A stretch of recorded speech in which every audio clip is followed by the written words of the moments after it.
29-year-old. So there's something about people who always feel that you feel like you've been shamed that you weren't strong enough to prevent this cancer from happening to you in the first place. So I called it humble. I never wanted to run a marathon, climb Mount Everest, or swim across Lake Tahoe, nor did I wish to seek redemption on the punishing path of the Pacific Crest Trail in the footsteps of Cheryl Strayed. Never did I intend to perform extraordinary acts, become a role model, an inspiration. When told, you should give lessons on how to go through breast cancer, I responded, may the day arrive when there are no more women eligible for that class.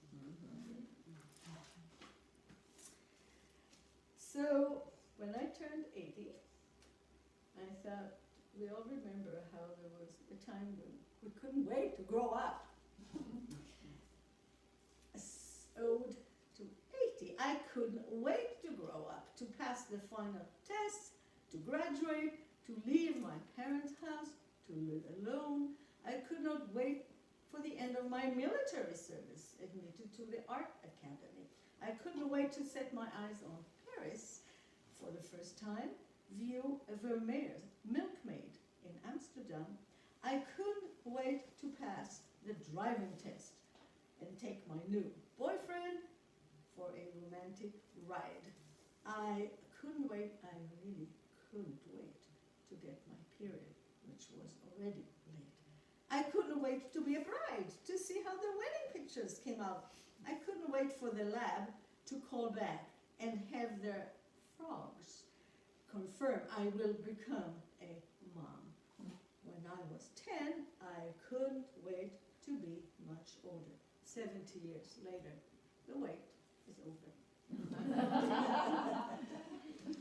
By the way, I had like editors that, what? Did you have a mistake? You have frogs. What was it supposed to be? Well, do you know that back in 1960, labs used to use frogs, and you had a sample of your urine, and the frogs will react with starting to ovulate. So that was, yeah. That's interesting. So, okay, I'll put this in. So I started using poetry to deal with my breast cancer experience, but I found it so rewarding and so helpful, and I am continuing to use it on the journey that we all share through aging, the time and aging. And so there are so many, the advertising and the, we live in a culture that is obsessed with youth, with looking young, with fighting, with doing everything against the natural process of. So this advertising, get rid of laugh lines. Now that was a bit too much, so it inspired the poem, Get Rid of Laugh Lines. Let me ask you, plastic surgeon, why would I wish to reinvent myself, take years off my face, eliminate fine wrinkles etched by years of laughter and pain, portray young-looking visage while all the rest, neck and hands, reveal their true age? I need no witness protection. Living is no federal crime. Why cover up evidence of committing life? Yes.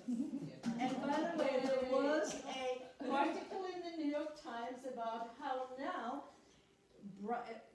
before their wedding, young girls, women go through plastic surgeon. They want the nose to look better in the profile picture, or they do, and they have bachelorette parties, which are also Botox parties, and all the attendants get.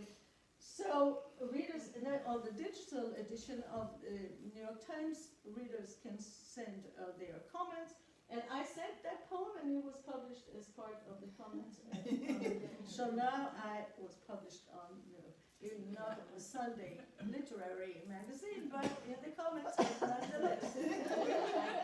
So when I got the letter from the New York Times, we received it, we'll publish it, and we're happy to share you with the greater New York Times family. I'm like, that's it. Great. So I wrote the second stanza. It's not in the book, and it's not published there, but I call it Botox. Quote, botulism toxin injections eliminate forehead lines by paralyzing the muscle. Side effects, notwithstanding, include respiratory infection, eyelid droop, and nausea. Otherwise, I feel fine, thank you. What next? With the unsightly lines between your brows gone, maybe it's time to eliminate the line between your cheeks for up to 18 weeks with Botox.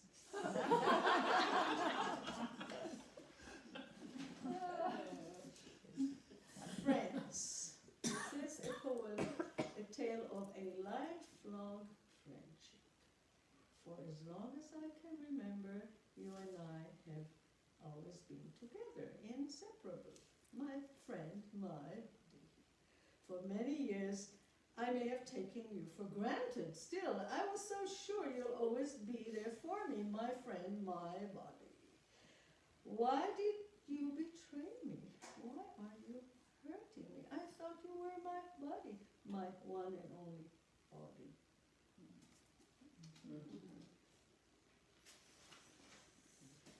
So last year, I underwent another surgery for my faulty plumbing. Many women actually know what pelvic organ prolapse means. It manifests itself in many different ways. So I actually found a wonderful urogynecologist here in Boise. And for 5 years, she was trying to talk me into undergoing a certain procedure, which I dreaded, but finally I did. And I wish I did it 5 years ago.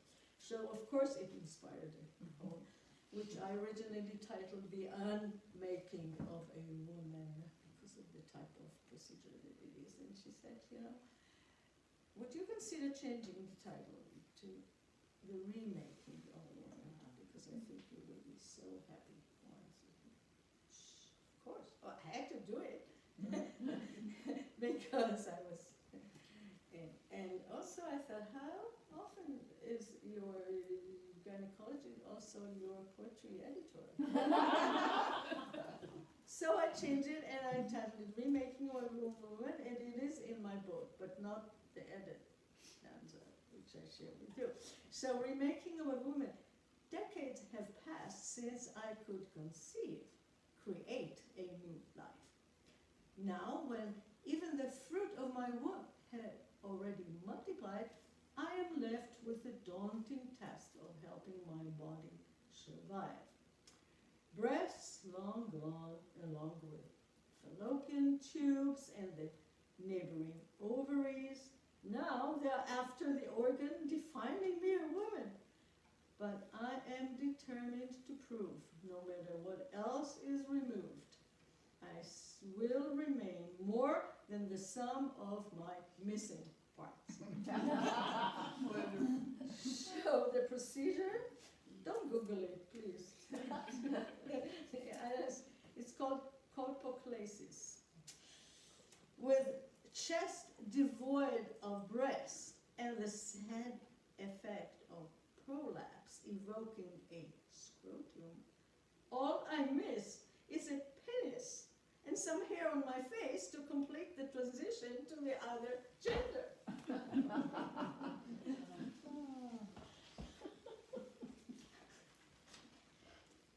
Oh, okay, here's another effect of aging. Tattoo. My private tattoo artist is age. It draws on my naked body and covers my skin with spots and hues of umber and lines of aquamarine. No lilies, dragons, or phrases from the Bible, just spider-like images in non-figurative style. No appointment is needed, no needles or ink. Best of all, there is no fee. Services forever free.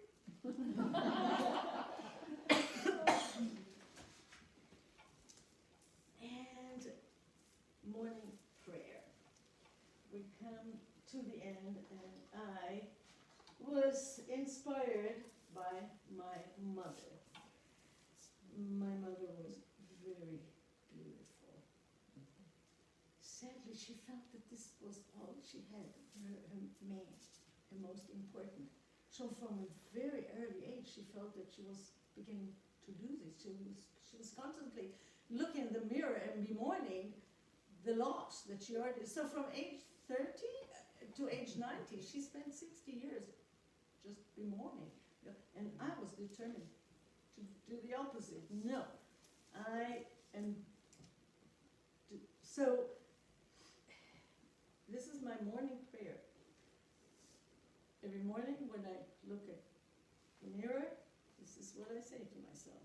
Today, I'm the oldest I've ever been, the wisest, the most experienced, completed more journeys around the sun, reached the highest number of heartbeats and orgasms. Today, I celebrate being the youngest I'll ever be, the tallest, the sagest, deeper wrinkles notwithstanding. Never again will I look any better. Trust me. So in other words, when my mother always said, oh, how much worse this looks compared with what it used to be, I tell myself, you better enjoy it. I know it looks but whenever we look at pictures that someone took off, we used to like, oh, that's terrible, I don't look like it. We put it aside. Then 5 years later, we find it in the drawer and I didn't like it. That was beautiful. So really, this thing's totally changed. And so this, I will leave it here because I will end with my poem that is the last in the book, and also it's on the back of my book, and it is When the Time Arrives. One day it will happen. I will take my final breath. So please take note. I don't wish to be embalmed for viewing, made to look lovelier than I ever did alive, then packed in a box and buried in the ground. I wish to be cremated, but please don't store my ashes in a decorative pewter urn displayed atop the mantel. Carry them over to the Boise River by the weeping willow, where Canada geese and mallard float and bald eagles perch in cottonwood trees watching the water for fish. Just remember to sprinkle my ashes over the stream sometime in the afternoon or early evening. As you may know, I never was a morning person. Thank you very much.